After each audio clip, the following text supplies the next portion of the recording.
Hello, hello, everybody. Everybody.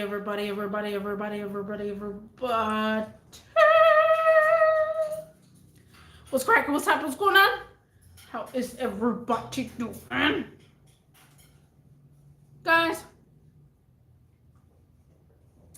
I didn't get the gig. I didn't get the gig. But what I did find out is that now I know what they're actually looking for these days. Now you might be confused, like, what the heck is the gig? The gig was another job, another failed but good interview. And again, guys, I'm currently still sick, getting over my sickness. I'm getting over my sickness, so it's coming here and there. So I will be getting we call it extra juiced up and getting my cough drops ready and everything else. I'm sweating too. But yeah, guys, so I went on an interview about a month. That I came and processed my thoughts about 2 3 weeks ago. Now, remember, guys, I have been saving a whole bunch of titles.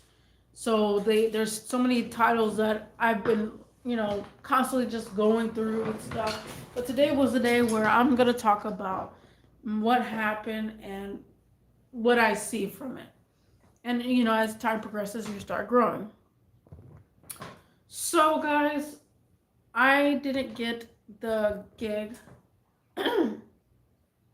Hello, Huey. What's cracking? Where you been, lady? I took a 3-month break, so a 3-month break. So I had an interview at another shop, and I want to go back to a shop. I so want to go back to a shop. I love that shop life and everything. I guess since I was working at a shop for 7 years, it feels so weird not to work at a shop. It feels weird not to, be working on cars and be crazy in the field and stuff. It just feels weird. So I applied. Well, it took me some time to apply to this one facility.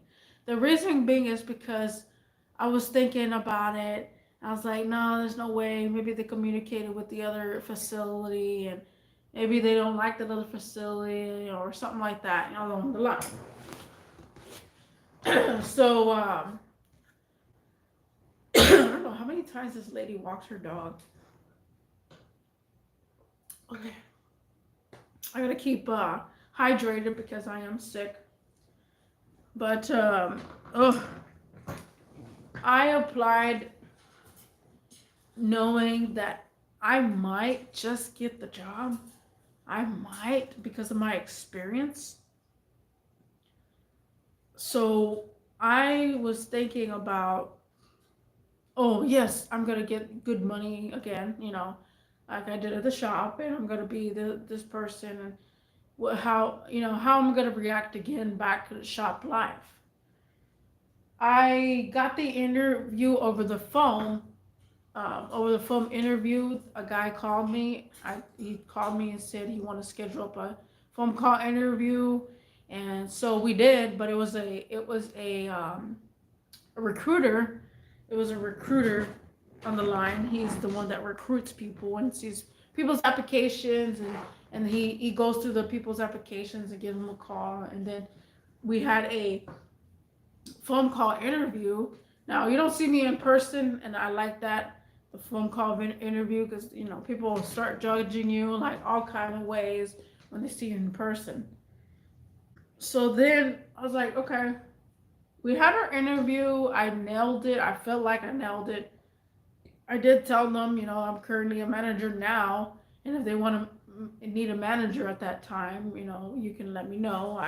I'm capable of doing those duties. So let me guess.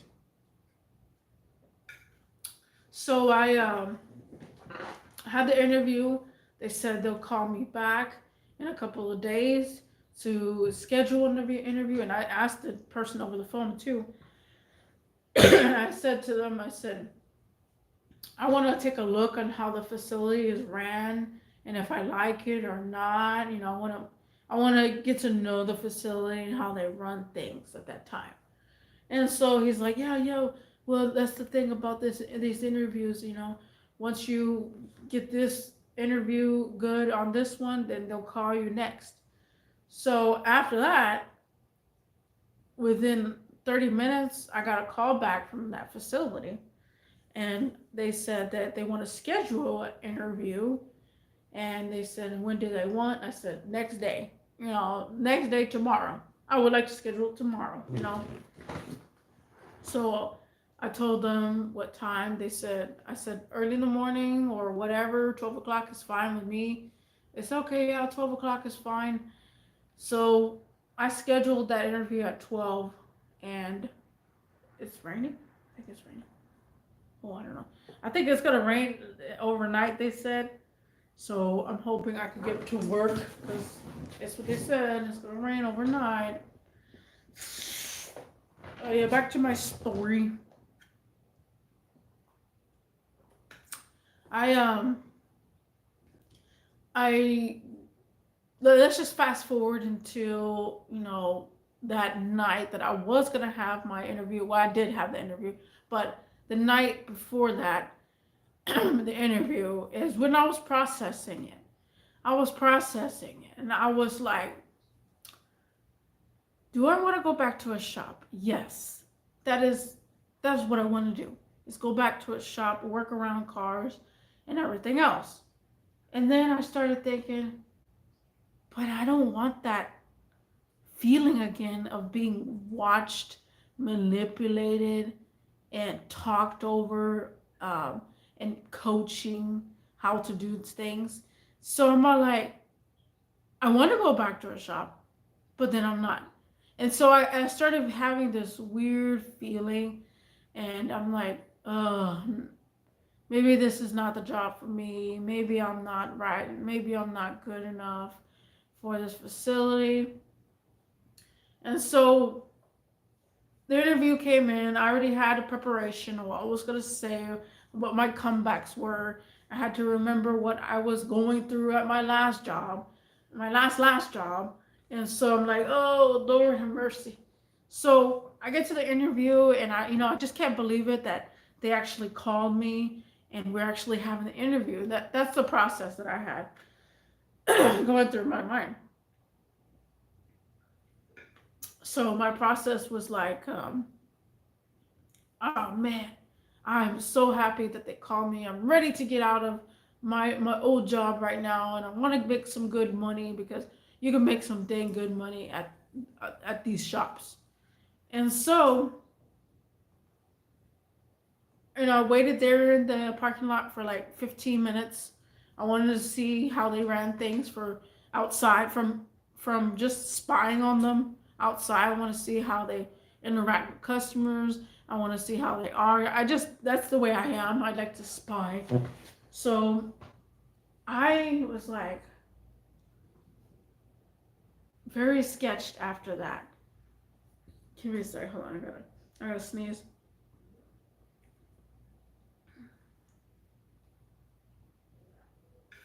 Okay, it didn't happen. So I was sketched out myself. I'm like, oh my God, they're actually pretty good. Um, there's not too many customers here, but it's a good area where there's top dollar money. People, pay top dollar, and I'm pretty sure it'd be easy to work here, because it's right around the corner from the mall, and people just drop off their car and then just head to the mall and wait there at the mall. So I'm like, this could be a good opportunity. And I said, not alone with that, I literally live a minute and a half away. And so I'm like, this is absolutely could be a good opportunity. So then I got to the door. There was one guy there, and I told him I'm here for the interview, And he said, all right. So I took a seat, and I went to the restroom, and then I took a seat. And then I was like, I forgot my water. Usually I always bring, in an interview, guys, you always want to bring water. And I'm a parched person. So if I'm talking, I have to drink me some sort of thing. That's why you always hear me gulping in the background, because I have to be drinking something.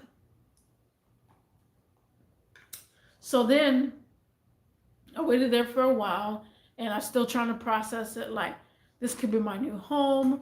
Let's see, if I get this job, I'll probably, do this, change my ways of working in that field. In other words, and so I will be like more into what they're telling me to do, and how this is happening. Like, a lot of stuff was happening through my mind just being in the waiting room.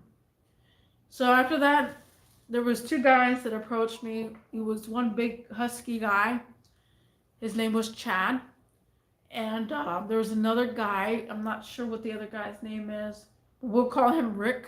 So Rick and Chad, where Rick was the district manager and Chad was the manager there for that facility. I'm trying to see. I see people up in the chat, but nobody's here. And this is a long title, so I'll be surprised whoever clicks on this video.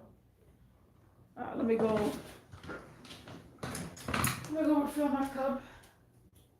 Whew. And I gotta go to work tomorrow in the morning, so this will be a little late live stream. Well, actually not late, but.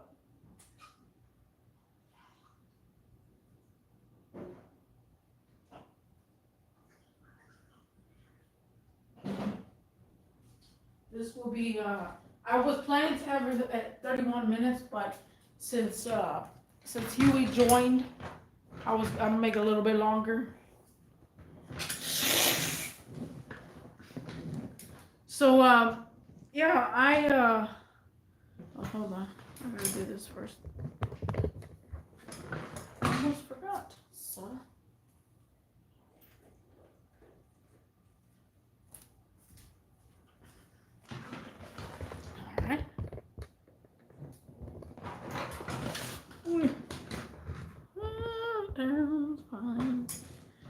All right, so they walked into the office, and I'm over here like, close the door, like, should I close the door myself?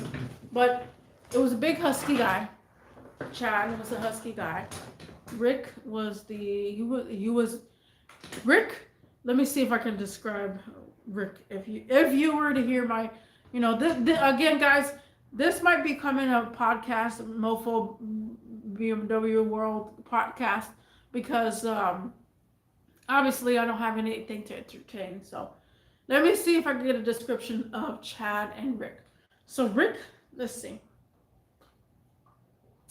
Rick had very short hair, and he had like a punched in face, nose area, and he was alternately like kind of whitish and very like I could see him in a tuxedo like all day long. That's the type of guy he was, a Rick guy, and like very suited up, very clean cut, and he had that anger / motivated / like, you're never gonna beat me, I'm on top look kind of guy. And so, yeah, he was very intimidating, but I had to throw that off my chest that, yes, this guy does look very intimidating. Not that he's going to rob me or anything like that, but I'm talking about intimidating, like he wants answers immediately. Like a snap of a finger, I want my answers quick. That's intimidating. Like, very like, okay, you took too long to answer that question, that means you're lying, blah, blah, blah. You know how that goes. I'm not sure if y'all know humans, but this is the way humans are. So Chad was a big husky guy. You could tell he loved food, and I mean, there's nothing wrong with food and loving food, but he's a big husky guy. He probably looks like I don't know if you ever seen Monsters Inc. The guy with the ice cream, he looks like the guy with the ice cream that falls down all the time. And he just looks like he would eat ice cream and enjoy ice cream eating. And he seems he's more business type person. And so Chad was more of a business type person, and this other guy was like very intimidating, on the top person. So the first things first, the first, and guys, I am prone to walk out on an interview. I have, I'm not afraid to anymore. I was gonna walk out, like, when he said that. The first thing he said was, well, as soon as everybody settled down and we told each other's names and everything, the first thing Chad said is, oh man, I hate it. It's a cringe, man. It's a cringe. Uh,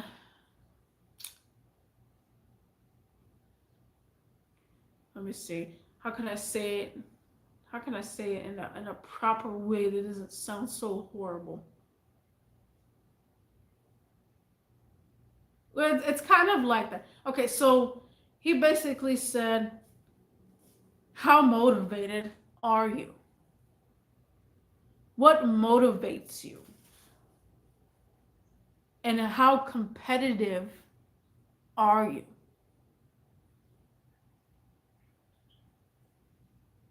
And that was it.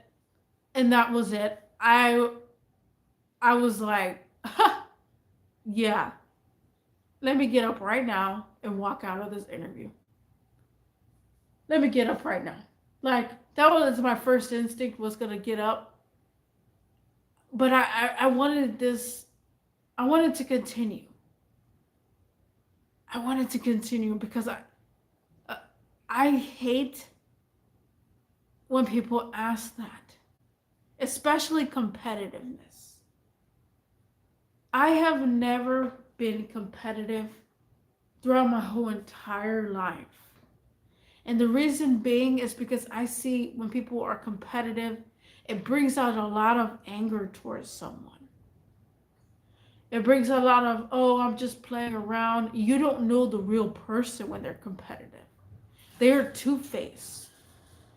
Guys, I cannot tell you 1000% on how bad I hate that word of competitiveness. I'm never a competitive person. I haven't been in my life. And he asked me, I wanted to blemish over that, like, oh, how competitive are you?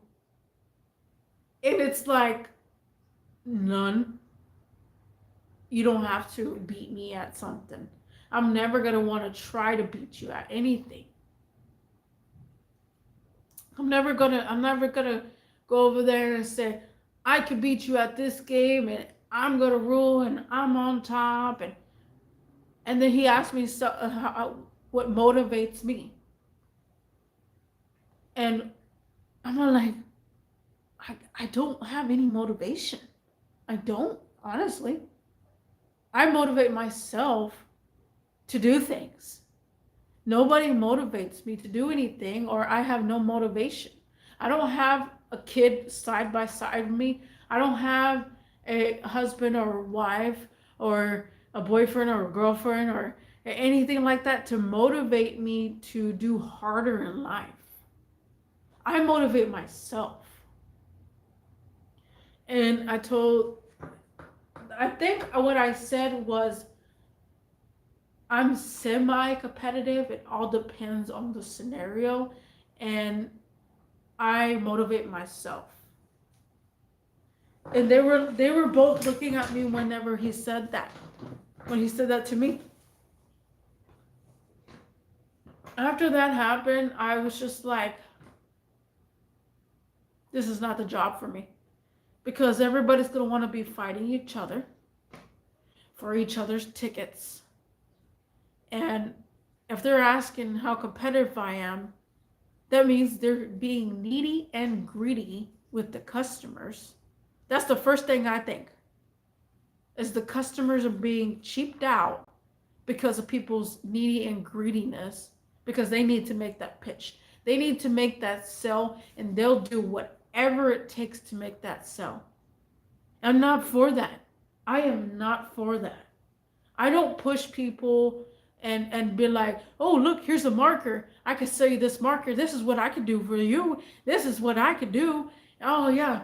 This is only $19.99. Oh, for you? Now, let's make it $7 now. You have kids? You know what? $5 now. And just to make the freaking pitch, just to make the sell, just to make that commission. They will do anything. So I was like, oh, this is not going the right path that I wanted to. And I said, now I know what they're looking for in these days. Now I know. And it shocked me that that happened. It really did. During the interview, he did ask a couple of questions, and he said that around here we do the same thing as NTB, which is my old job. That's the job title. He says we do the same thing, but you won't be doing the oil changes or bringing in the cars or be in the back. You will be in the front at all times at that desk, at least all your entire shift, from morning to, well, from the time that you clock in to the time you clock out, you will be at your desk at all times. And I'm all like, man, that sounds horrible. That sounds horrible, because I love to move around. I love to move around, and sometimes I just can't stop walking sometimes. And I just want to walk all over the facility. That's what I used to do at NTB. It's just walk all over the place. I'll walk at the back of the building. I'll go front. I'll go to the back shop, check on them. I'll walk back to the front. I'll be moving often.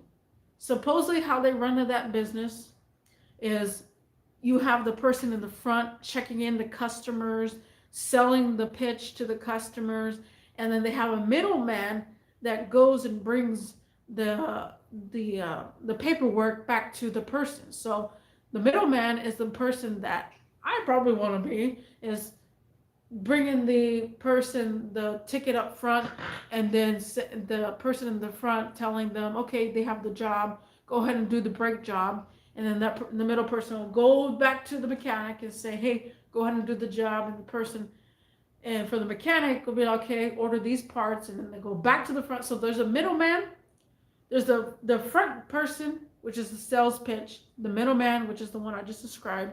And then there's the back shop people, which is the people that are working on the cars, and the mechanics. So they have a system. However, that system flows good. But the thing is, it's like the way he said it, I can't be tamed. The way I feel, it's like, oh my God, I can't be tamed. Not even my job right now is like, stop running all over the place. Why are you walking all over the place? Because I can't sit still. So they expect me to be behind that counter all freaking day for the rest of my freaking time being there. Like, that sounds horrible. No offense to people that do that on a daily basis, but that sounds horrible, and that doesn't sound healthy. And on top of that, they don't get to sit, so you have to stand all day on your feet. And I remember at my old job, it was the same way. However, you did have a freedom to go to the restroom, to go, at least you had a little bit of freedom. It all depends on who it was. To walk around the facility, take a break, sit down real quick, and come back up. So the interview, this gig taught me a lot, what they're looking for these days. He did mention, like, this is what we do, this is how we do it. And then he said another thing too that kind of didn't float my boat either. He said Chad, this is Chad, because Rick, he had to go make a phone call in the back. He's like, let me go make a phone call. And my boss is calling him. So his boss was calling him. And so Chad was just doing the interview with me, and I'm doing the interview with him. So what Chad said, let me think. I had it there and then I lost it. Chad said something.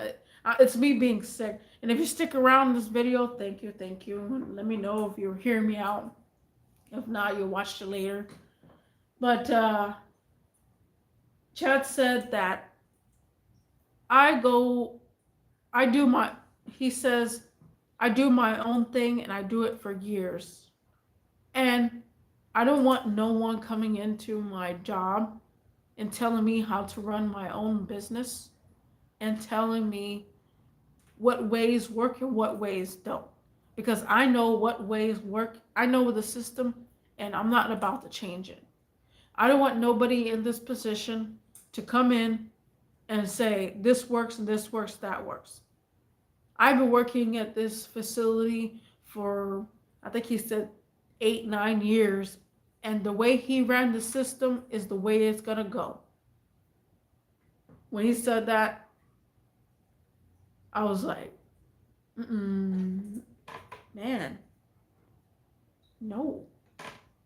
Why would I want to work for a guy like that? Why? Like, no. Because, again, y'all know me. If y'all do, I have a high tolerance of doing my own thing. Because I'm my own person.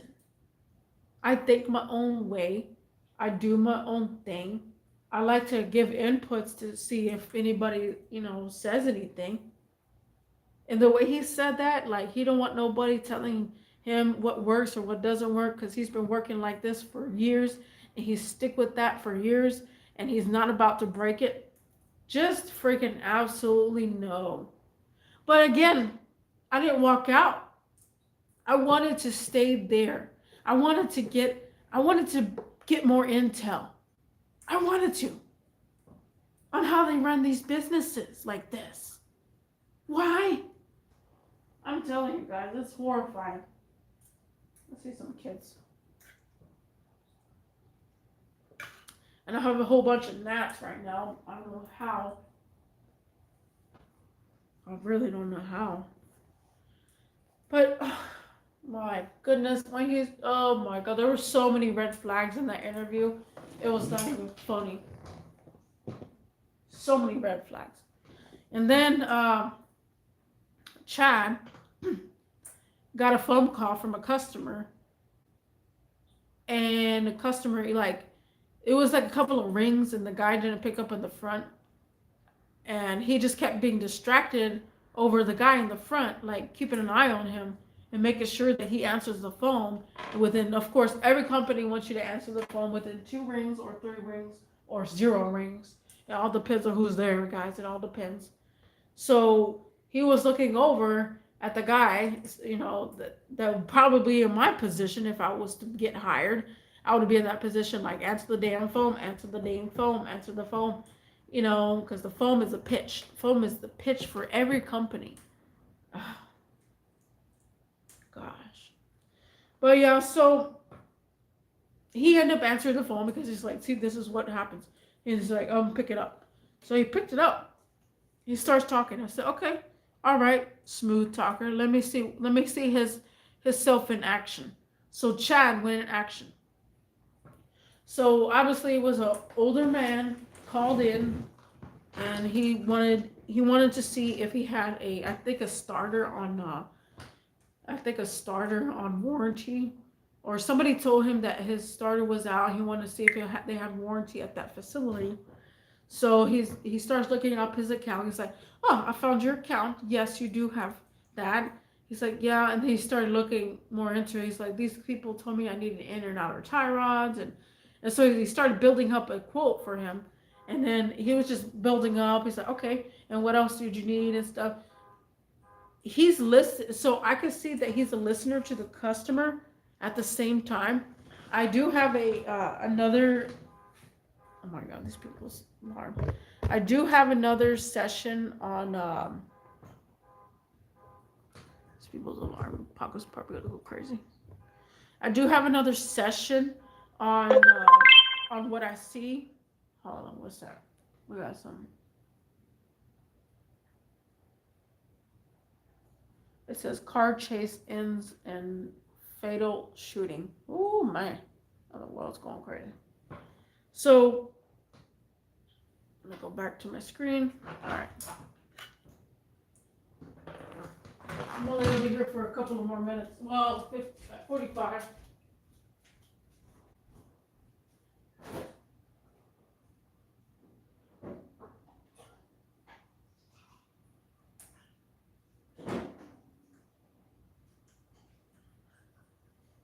So Chad is talking to our customer, and he's using smooth talk. Okay, okay, customer, okay, this and that. All right, we can schedule you for an appointment, and I can schedule when do you want to schedule and stuff. So he's doing all the right things, right? And talking about how they looked at it that last, and he denied it and stuff like that. So then that's when Rick comes back because he was on the phone call for that time being. So Rick comes back. So Chad gets off the phone, and then Rick says something that surprised me in a way. He says, "What is a good reason for you to be late for work?" And I said, "Only on family emergencies." Well, he said, "What's a good reason to call out?" Oh, my bad. "What's a good reason to call out?" And I said, "Only family emergencies. And if you're sick." And he's like, "Okay." And then he said, "How late is too late? Or will you ever be late for work?" I said, "No, never been late to work like that. Just sometimes it all depends on what happened. If you overworked me that day and I feel very exhausted and I needed more rest, and you scheduled me back to back and I didn't get enough rest and maybe I overslept, that's a scenario for you." So they saw that I was putting a whole bunch of scenarios. And I kept talking about scenarios because this is why I tell everybody, look at your outcome, look at your scenarios, because you don't know what scenario, what outcome you're going to go through. And then he said, okay. He said something else. Hold on, let me think what he said. What was it? It was something so great.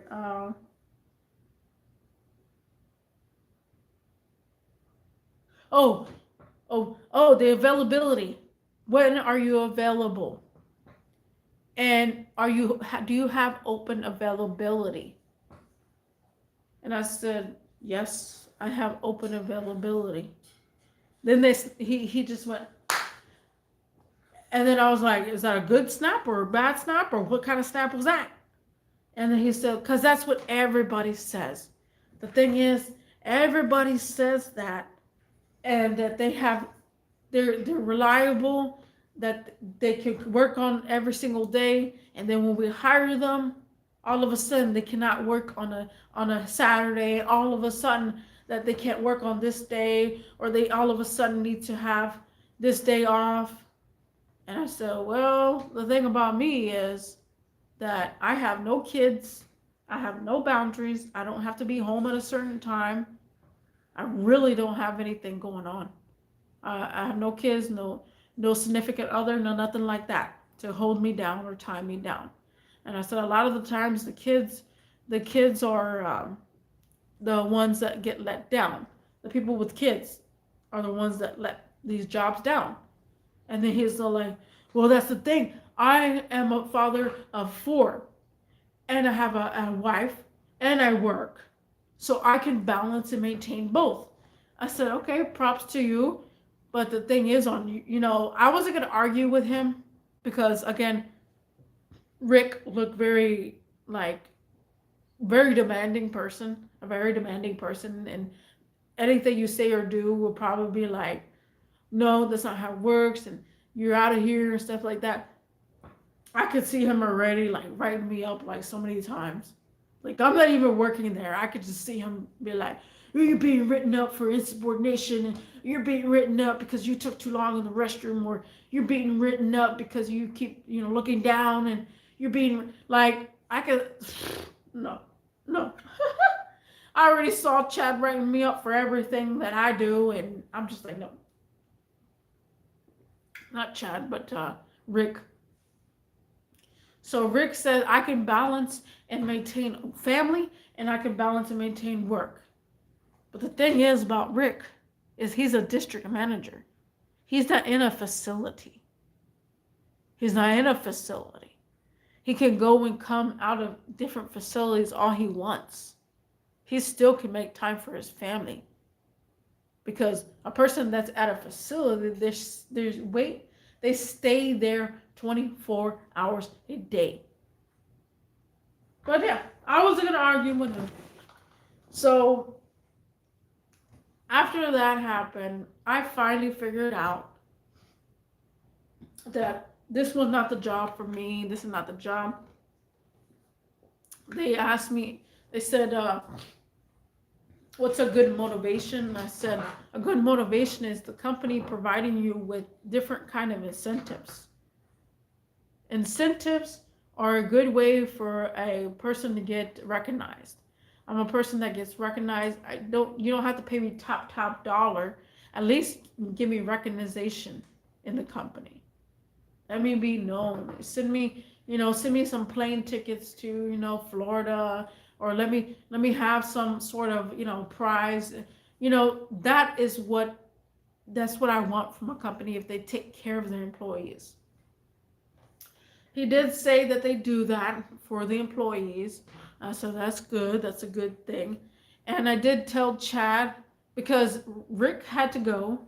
Rick says, I gotta go meet another person, and I'm all like, see, he's always on the run. So Rick is, he's balancing those family and everything, but he's always on the run, and he's never in a same facility. Like, ugh. But yeah, so Rick left. He was okay with me. He's like, man, she's pretty good. She knows everything. I told everything that I have learned, and what I've learned throughout the 7 years of working at NTB. So it's just me and Chad now. Chad, he said that, yeah, well, we're looking for a strong competitive person, someone that will beat me. I want someone so motivated to beat me, and it's very hard to find that. And in the back of my mind, I'm thinking about my old job, and I said, I know 2 people are very competitive and that would love and challenge to beat you anytime. And I wasn't gonna name those 2 people because it's all like, I'm here for the interview, and he's he's already throwing away the garbage and everything. So I'm all like, there's plenty of people just like you that are very competitive, and again, don't get me started. This is another topic for another day, but I cannot believe it. I cannot believe it. It didn't go wide. Now I know what they're looking for is competitive people, constantly on the go, constantly on the move to make money, and very money motivated person. And when I work, I like to just work and not think about the money. When I pay my bills at the end of the month, or in the side of the month, or whatever, pay my bills, pay the rent, I don't think about it. I do not. I don't think about those situations. I just know that if I'm working my hours, I know that I'm going to be paid the same way and the same time, and it's just like I just really don't think about that. I don't let it get to my head like I used to. I used to think about it all the time about paying for this, but that gets to your head, that makes your head go crazy. So now it just makes me wonder, do I really want to go back to a shop? Do I really want to go back to a shop? It just makes me wonder. Like, I don't even know. I don't feel like I should, because if every shop is competitive like that, I don't want to go to it. I don't. There's only a right and a wrong of competitiveness, and some people can't get that straight. I'm not a competitive person, and that's just sad that that's what he's looking for, is someone to beat him on competitiveness and motivated. You know, that's this is cuckoo. You sound crazy, guy. Like Chad sounds crazy. And I'm talking about crazy. And that's the way they make the company money. If the company makes money, they make money. If the company doesn't make money, they don't make money. And that's just the way life goes. And it's all like, regardless of not, if the company doesn't make money, you still should be making money, but that's not how they want to look at it. And it sucks. It sucks completely. But yeah, guys, so I made it a little bit longer. Huey was here and he popped in and out like always. But I didn't get the gig, and this again shows me what people were actually looking for. I don't know where to go from here now. Sometimes I feel like I should stop being in the automotive industry and do something else. Like, as much as I love the automotive industry, the people inside the automotive industry are freaking sketch as AF. And you didn't think it was like that until right now, until I had my interview and I felt the same way in the feeling. I don't know if I can go back to that. Someone always running down my throat and saying, you didn't make the quota today. I didn't make, I didn't get 35 car count, just because I didn't make my 35 car count, what did I do wrong? You know, why does that matter? Like, you then on top of that, you have to, like, if you have a 25 car count and you only made 15 or 7 car count, they want you the whole entire month to make sure you get additives and stretch. Every customer has to be charged. Your quota is supposed to be 1,300 from each and every single customer that comes in that building. If you don't meet that quota, oh, they're going to have a talk with you.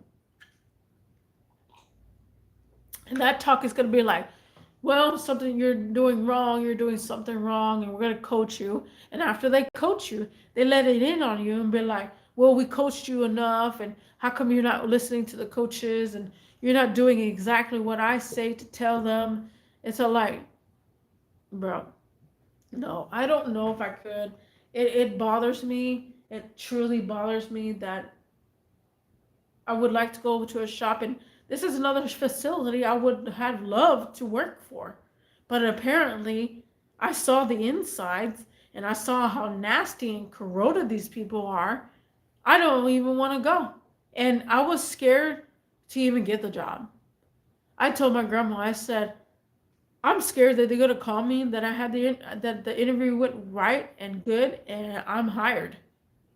When do you want to start? I was scared because I'm like, I don't know if I want to go back to that toxicness. It was so toxic at NTB. I don't know if I want to go back to a shop. And now that I know what they're looking for, it's horrible. It's so horrible. I just want to work and help people with their car, not try to extend it and get like freaking 15 credit card openings in a freaking 1 week. 2 a day, maybe 2 a day, 1 a day. That's what they ask for, and so that way they can stretch it and be like, you're the best one out here, bro. I don't know. Y'all let me know what y'all think. If y'all heard all my session right now on how I didn't get my gig or anything like that, my gig was the job interview. and let me know. Thank you, Huey, for joining, and thank you for the thumbs up, whoever did so. And again, let me know if y'all would think the same way after what I told you. And I'll see you in the next one. Peace.